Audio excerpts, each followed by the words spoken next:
भाइयों बहनों नमस्कार। मैं अनिल शुक्रवासी पूर्व सांसद अपने YouTube चैनल जनयात्रा टीवी में आप सबका बहुत बहुत हार्दिक स्वागत वंदन अभिनंदन करता हूं।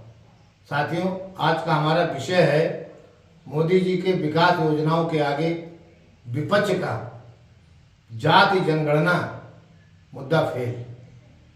साथियों, मध्य प्रदेश, राजस्थान और छत्तीसगढ़ में भारी जीत ने यह साबित कर दिया है कि विकास, सुशासन और भ्रष्टाचार उन्मूलन जैसे मुद्दों ने विपक्षी पार्टियों के जाति जनगणना मुद्दे को फेल कर दिया है। राजस्थान, मध्य प्रदेश, जहां पिछड़ी जातियों का बाहुल्य है, भाजपा को प्रचंड बहुमत देकर यह संदेश दे दिया है कि वह सनातन हिंदुत्व और राम मंदिर की उपलब्धि के साथ है। छत्तीसगढ़ के परिणामों से राजनीतिक पंडितों के होश उड़ गए, जो लगातार बघेल सरकार की वापसी की बात कर रहे थे। छत्तीसगढ़ के मतदाताओं ने बघेल सरकार पर अखंड भ्रष्टाचार में डूबे होने की सजा देते हुए भाजपा के विकास, सुशासन और भ्रष्टाचार विनाश मॉडल पर अपनी मोहर लगा दी है। कांग्रेस तेलंगाना में सफलता पा सकी, पर तेलंगाना की जीत को मुसलमानों के ध्रुवीकरण की जीत बताया जा रहा है। भाजपा चाहती थी कि तेलंगाना में मुस्लिम कांग्रेस के साथ इकट्ठा हो जाए, जिससे लोकसभा चुनाव में भाजपा विकास, सुशासन, भ्रष्टाचार उन्मूलन, सनातनी एकता, हिंदुत्व और राम मंदिर सफलता जैसे मुद्दों पर तेलंगाना में मुसलमानों के अलावा अन्य लोगों को एकत्रित कर लोकसभा चुनाव में जीत हासिल कर सके। भाजपा यही चाहती है कि मुसलमान कांग्रेस के समर्थन में एकजुट दिखे, जिससे कांग्रेस का तुष्टीकरण वाला चेहरा दिखे और भाजपा विकास, सुशासन, भ्रष्टाचार उन्मूलन, सनातनी एकता, हिंदुत्व और राम मंदिर की सफलता के रूप में पेश हो।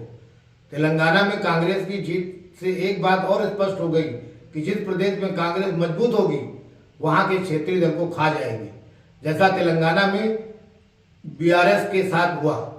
जहां तक बात मध्य प्रदेश की है, वहां शिवराज सिंह को मुख्यमंत्री का चेहरा न घोषित कर जीत का इतिहास रचने में भाजपा कामयाब हुई। मध्य प्रदेश में भाजपा का संगठन देश में सबसे मजबूत और जिम्मेदार संगठन है और इसी संगठन के बल पर और मोदी जी के सफल चुनावी प्रबंधन ने वहां बड़ी जीत दिलाई। इंडी गठबंधन के घटक दल समाजवादी पार्टी और कांग्रेस के बीच उठापटक व स्तरहीन चुनावी बयानों ने रही सही कसर पूरी कर दी। कांग्रेस की इतनी बुरी हार से यह स्पष्ट होता है कि कांग्रेस के पास कोई चुनावी योजनाएं नहीं है और न ही इस तरह की लीडरशिप है जो भाजपा के चुनावी चक्रव्यूह को भेज सके। कांग्रेस ने कमलनाथ जैसे बूढ़े शेर पर दांव लगाकर अपनी हार पहले ही सुनिश्चित कर ली थी। जहां तक सवाल है राजस्थान के चुनाव का, तो वहां के मतदाताओं ने राजस्थान की पार्टी को बनाए रखा।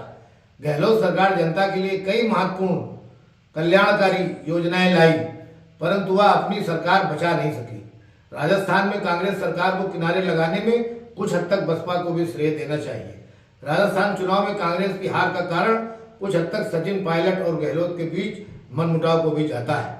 राजनीतिक गलियारों में एक चर्चा आम थी कि अब कांग्रेस मजबूत हुई है, पर चुनावी परिणामों ने उनकी हवा निकाल दी और यह साबित कर दिया कि जब कांग्रेस कमजोर थी तब मध्य प्रदेश, राजस्थान और छत्तीसगढ़ तीनों राज्य जीती थी, लेकिन जब मजबूत हुई तो तीनों राज्य हार गई। जहां तक छत्तीसगढ़ के चुनावी परिणाम की बात करें तो वहां बघेल सरकार मजबूत नजर आ रही थी, पर ढोल के अंदर पोल होगा इसका अंदाजा लोग नहीं लगा पाए और भाजपा की विकास, सुशासन और भ्रष्टाचार उन्मूलन की नीति काम कर गई और बघेल सरकार का भ्रष्टाचार उसे ले डूबा। भाजपा की सफलता से जहां एक तरफ विरोधी पार्टियों के छत्रपों के हौसले पस्त हुए, वहीं भाजपा के प्रदेश प्रमुखों को भी यह संदेश गया है कि केंद्रीय नेतृत्व के आगे प्रदेश प्रमुखों के चेहरे बौने हैं। राजस्थान में पार्टी का सबसे बड़ा चेहरा वसुंधरा राजे, मध्य प्रदेश में कई बार के मुख्यमंत्री रहे शिवराज सिंह चौहान और छत्तीसगढ़ के पूर्व मुख्यमंत्री श्री रमन सिंह का चेहरा न प्रोजेक्ट कर केंद्रीय नेतृत्व ने मोदी जी के चेहरे पर भारी सफलता अर्जित की है। इन राज्यों में बड़ी जीत का श्रेय निश्चित तौर पर माननीय श्री नरेंद्र मोदी जी को, माननीय श्री अमित शाह जी को, माननीय श्री जेपी नड्डा जी को व हिंदुत्व के फायर ब्रांड नेता और उत्तर प्रदेश जैसे विशाल प्रदेश के मुख्यमंत्री श्री योगी आदित्यनाथ जी को जाता है। विकास, सुशासन, भ्रष्टाचार उन्मूलन, बेहतर कानून व्यवस्था, बुलडोजर मॉडल, सनातन हिंदुत्व जैसे भाजपा के मुद्दों के आगे कांग्रेस के जाति जनगणना, रिजर्वेशन, धर्मनिरपेक्षता जैसे मुद्दे बहुने साबित हुए। बेरोजगारी, महंगाई के मुद्दों पर कांग्रेस ने भाजपा को घेरने का प्रयास किया, परंतु इंडी गठबंधन का साथ न मिलने से चुनाव में कोई प्रभाव नहीं छोड़ सके। जाति जनगणना का मुद्दा सिर्फ राहुल गांधी उठाते रहे, परंतु प्रदेश के नेताओं ने इस मुद्दे को अपने भाषणों से दूर रखा। अब देखना होगा कि 2024 में होने वाले लोकसभा चुनाव में कांग्रेस अपनी गलतियों को सुधार कर इंडी अलायंस को मजबूत करेगी या फिर अन्य विपक्षी दल तीसरा मोर्चा बनाकर 2024 के चुनाव में जाएंगे। लेकिन 3 राज्यों के चुनावी परिणामों ने 2024 में भाजपा की हैट्रिक लगाने की पटकथा लिख दी है।